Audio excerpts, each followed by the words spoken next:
Hi, this is my video presentation for my foundation portfolio evaluation. During the filming of our AS film opening, we felt we stuck to the thriller genre appropriately by really focusing on creation of character. We did this by creating POV shots of the antagonist,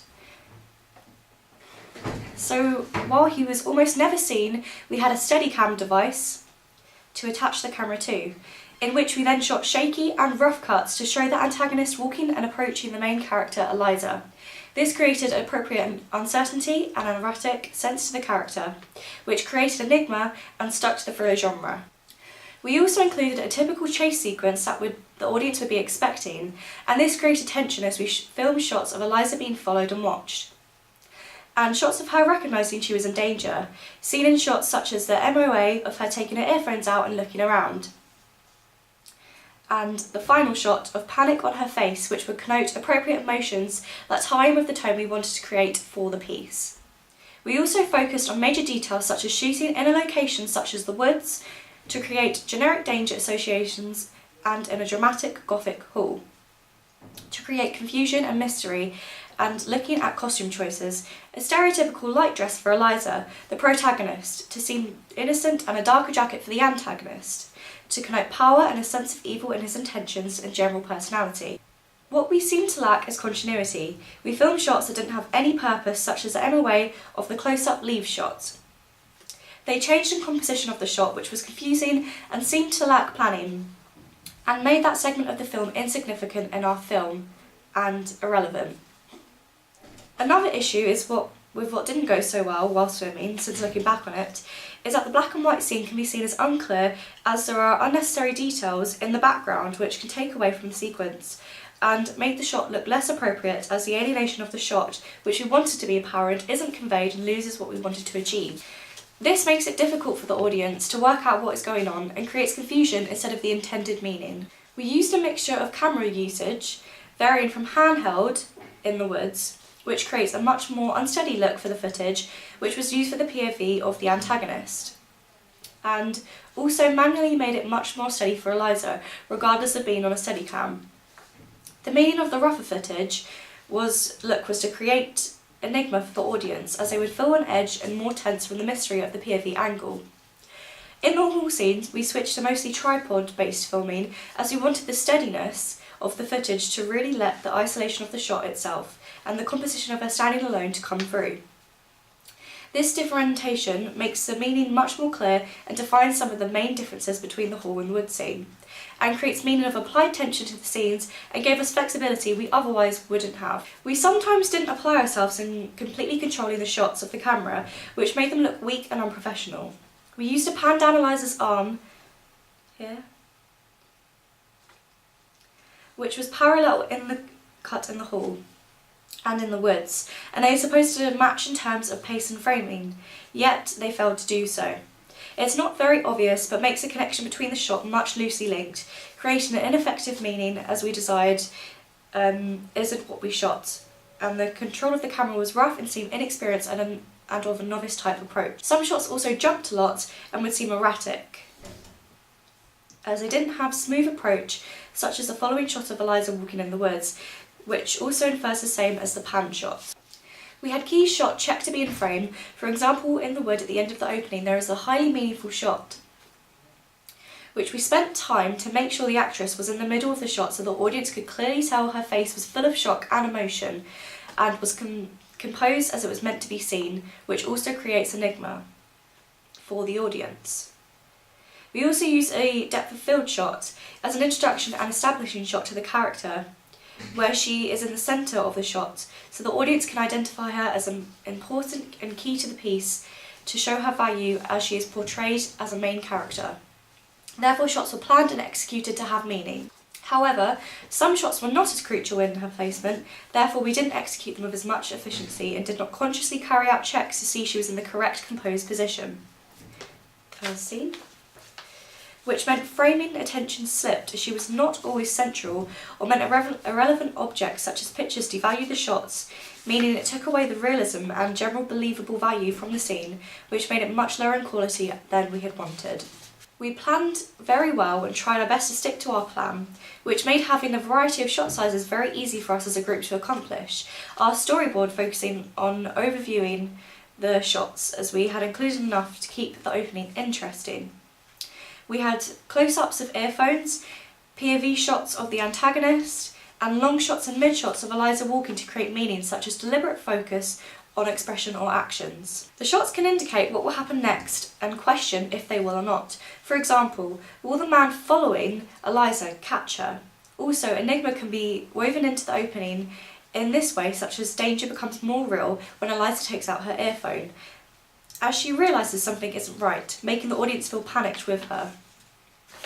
We used one no-angle shot to signify confusion and a sense of self-loss as she had been abducted, which was a look into more than just one shot size. We may have included many shot sizes, but angles were hardly considered. A high-angle shot of her in the hall would have made her look innocent and vulnerable, which would have created tension even more so, but we failed to look into it. Also, a bird's-eye view shot using a drone would have made her look small and given her an exact distance between her and the antagonist, which would have been another great opportunity for enigma-infused shots. We also could have switched shots a lot more, adding a fast pace we desired to the wood chase sequence to really keep the audience more interested of using longer and quickly boring shots. We may have had many shots, but never switched between them. We had switched back and forth between close-ups and mid-shots and scenes in the hall, but never really branched out by using extreme close-ups or long shots to really advance ourselves and create a more intriguing piece.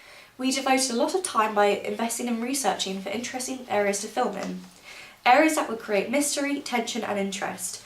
Therefore, we chose an old Gothic-style hall with dramatic windows to create a chilling and spooky feel to it, which would make the audience feel uncomfortable, and also chose a thick wooded area which also creates mystery and uncertainty. We wanted to create an enigma the audience couldn't ignore. We also planned heavily connoted outfits, hairstyle and makeup ideas as seen with the typical and quite revealing dress the actress wore to connote innocence, then switching to a protagonist-type tomboy outfit to connote the sense of capability and bravado that a hero is typical of qualities to possess. The actress's makeup and hair was more so made up in the hall scene to create confusion and adhere to the Hollywood-style glamour females, yet deliberately, as it seemed confusing and unsettling to her to be dressed in that way after the flashback dream sequence. The tomboy outfit went hand in hand with a minimal no makeup look to really enforce her character. The antagonist's arm is only part of him seen, but his dark coloured clothing to typically suggest to the audience that he is evil, powerful and of a darker nature. We did not have a complete eye for detail as we had unwanted and unrequired objects in the background of the hall scene, which you have heard took away from the scene and lowered the quality and feeling we had tried to represent as objects such as curtains and pictures on the walls took away from it. And we also filmed for about 4 hours in winter in the afternoon, and there wasn't a discussed issue that arose around it becoming darker, as we had filmed against a window, which meant that cars and their headlights could be seen outside, which meant the continuity was lost and also seemed to jump noticeably from light to dark, and again meant we lost the distant and mysterious energy we had wanted the audience to perceive. We also lacked planning in the wooded area of the route we would film in, which meant we were disadvantaged in being able to make the footage seem consistent and frayed from the plan we originally had. Therefore, it seems confusing with the added MOA and jumps to further in the woods, and makes it seem all unclear as the jumps aren't addressed and leave the audience wondering what does it signify, rather than the build of tension to the end, which obviously takes away from it.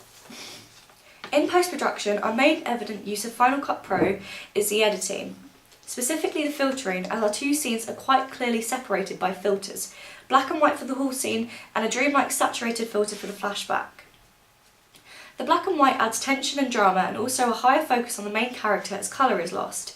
Therefore, her face is seen and everything is picked up much more as the filter separates everything. The flashback makes the footage seem very alien and hard to focus on and reflects Eliza's mindset, which creates a highly desirable confusion. Both scenes had heightened meaning with the filters. It also adds structure, which any audience member would like, as it adds shape to the opening and gives clarity to the piece. We also use continuity editing techniques, such as parallel shots, with the pan down arm in both scenes, and the MOA of the earphone being taken out to create meaningful links between scenes to symbolise a storyline and connection to the audience, and generally helps the story to be recognised and followed. The editing can make the opening difficult to watch as it jumps from the antagonist being behind Eliza and then to in front, which of course doesn't make any sense as it's very confusing for the audience, which therefore loses continuity and creates an unintentional, confusing narrative to follow. We use two main forms and transitions with reason in our piece: cross dissolves and cuts. Cross dissolves portray the hall scene to be more of an alien type space, as it's confusing and also is used as a form of ellipsis, and reflects Eliza's mindset and thoughts, hazy and confused, which make the use of transitions very purposeful, whereas the cuts show that everything was very fast, and the cuts let us emphasise pace, which was of course much faster as it is in a chase sequence, and also shows Eliza has a sharper mind in the flashback of the sense that she was being followed. Therefore we use transitions for purpose as reflection and to match the action. We also use captions such as 3 days earlier, which gave more structure to the piece and also stated a backwards ellipsis, and was incredibly useful to include in our opening as we mix past and present. I feel like some of the cross dissolves could have been extended to really emphasise the feeling of time passing and confusion, which could have been mixed with slow motion and layering more clips, and therefore didn't reach the full potential of the transition to how we wanted it to look. We didn't take much time in testing the transitions and considering how we could manipulate the transitions to benefit the opening. We also could have used a larger range of transitions, as it can seem very boring to the viewer with repeated transitions. We had a very crucial and highly interesting moment near the end of our piece where the shot went from having soundtrack to none at all, which was cued by Eliza taking out her earphone, and we had to consider the timing and altering of sound, especially during the moment, to create the full sense of security she might feel. We also used Foley such as twigs breaking in the wood scene, including pre-made Foleys in GarageBand, such as breathing, and used lapel microphones to record a narrative type of voiceover which would create enigma.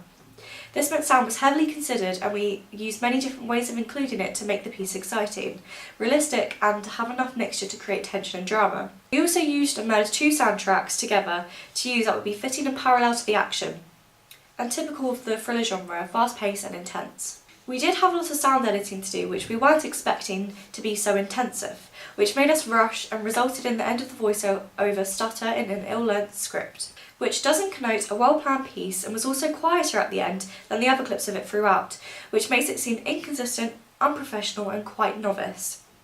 The heavy reliance on the soundtrack could also hinder the tension being built up, as it could take away from the other aspects of the piece too. Thank you for watching.